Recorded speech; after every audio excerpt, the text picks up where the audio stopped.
உதகையில் இரண்டாவது நாளாக உறைபனியின் தாக்கம் அதிகமாக உள்ளது.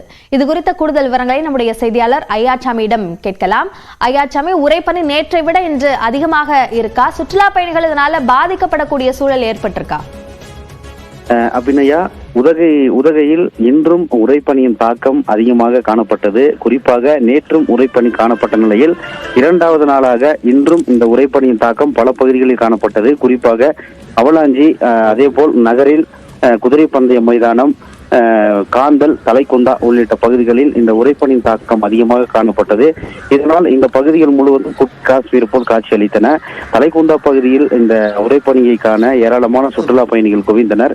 வாகனங்கள் மீது இருந்த பனியை அவர்கள் கைகளில் எடுத்து ஒருவர் மீது ஒருவர் வீசியும் விளையாடினர். குறிப்பாக இந்த உறைபனியின் தாக்கத்தால் அதிகாலை நேரத்தில் பணிக்கு செல்வும் பொதுமக்களின் இயல்பு வாழ்க்கை என்பது கடுமையாக பாதிக்கப்பட்டது.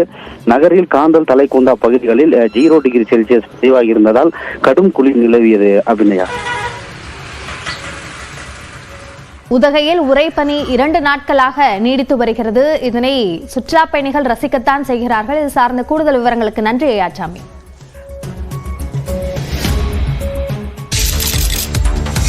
நானும் செந்தில் பாலாஜியும் பங்காளி. நானும் செந்தில் பாலாஜி அண்ணனும் ஒரே கோயிலுக்கு போறவங்க, உறவினர் தான். நானும் ஜோதிமணி அக்கா நிறைய பேர், நானும் ஜோதிமணி அக்கா உறவினரா? நானும் ஜோதிமணி அக்கா உறவினர். எனக்கு அக்கா 20 வருஷமா தெரியும். அவங்க வீட்டுக்கு போயிருக்கேன், சாப்பிட்டிருக்கேன் அரசியல் வருவதற்கு முன்பு. செந்தில் பாலாஜியும் ஜோதிமணியும் தனது உறவினர்களாக இருந்த போதிலும் அவர்களை சித்தாந்த மற்றும் கொள்கை ரீதியில் எதிர்த்து வருவதாக அண்ணாமலை தெரிவித்துள்ளார். சென்னையில் செய்தியாளர்களை சந்தித்த அவர் காங்கிரஸ் எம்பி ஜோதிமணியின் வீட்டுக்கு சென்று அவரது அம்மா கையில் சாப்பிட்டதாக குறிப்பிட்டுள்ளார்.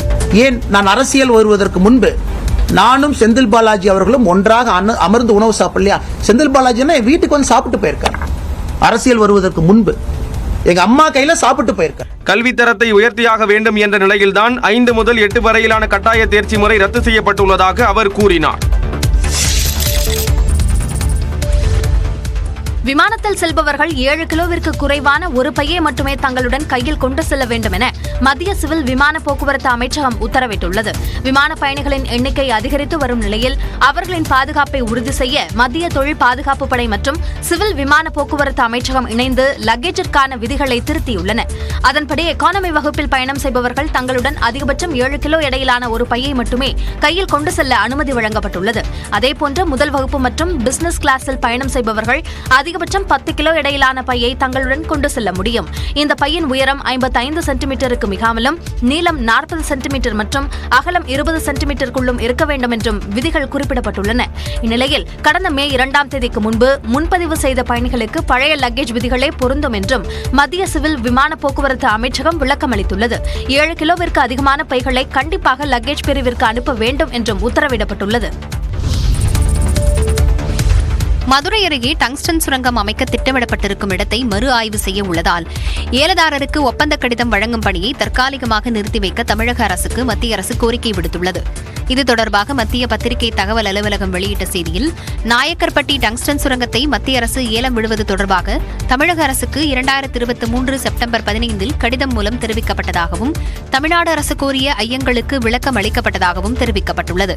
மேலும் நாயக்கர்பட்டி உள்ளிட்ட ஏலத்துக்கு விட திட்டமிட்ட 3 சுரங்க இடங்களின் விவரங்களை மத்திய அரசு கோரிய நிலையில் அதை தமிழக அரசு கொடுத்ததாகவும் தெரிவிக்கப்பட்டுள்ளது. ஆனால் அதில் 193 ஹெக்டேர் பரப்பிலான பகுதியில் பல்லுயிர் பரவல் இருப்பதாக கூறியிருந்தாலும் ஏலத்துக்கு விடுவதற்கு எதிர்ப்பு தெரிவிக்கப்படவில்லை என்றும் கூறப்பட்டுள்ளது.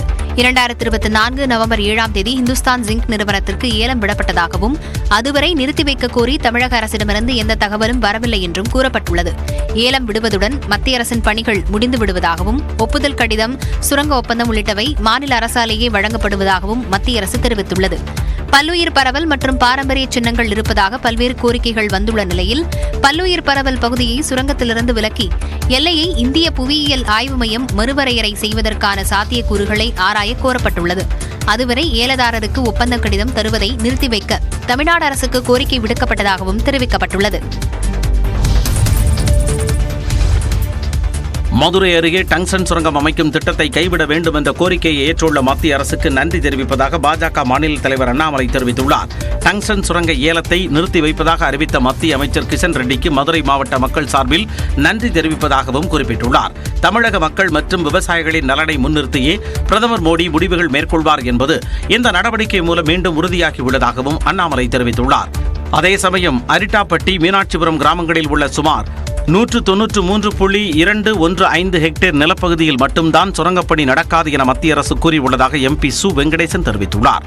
ஆனால் 1800 ஹெக்டேர் அளவிலான நிலப்பகுதியில் இத்திட்டம் நடைமுறைப்படுத்தப்படும் என்பதை ஒன்றிய அரசு தெளிவாக்கியுள்ளதாகவும் அவர் சுட்டிக்காட்டியுள்ளார். இதனால் அரிட்டாப்பட்டி டங்ஸ்டன் சுரங்க திட்டத்தை மொத்தமாக கைவிட வேண்டும் என்றும் அதுவரை மக்கள் போராட்டம் தொடரும் என்றும் சு வெங்கடேசன் குறிப்பிட்டுள்ளார்.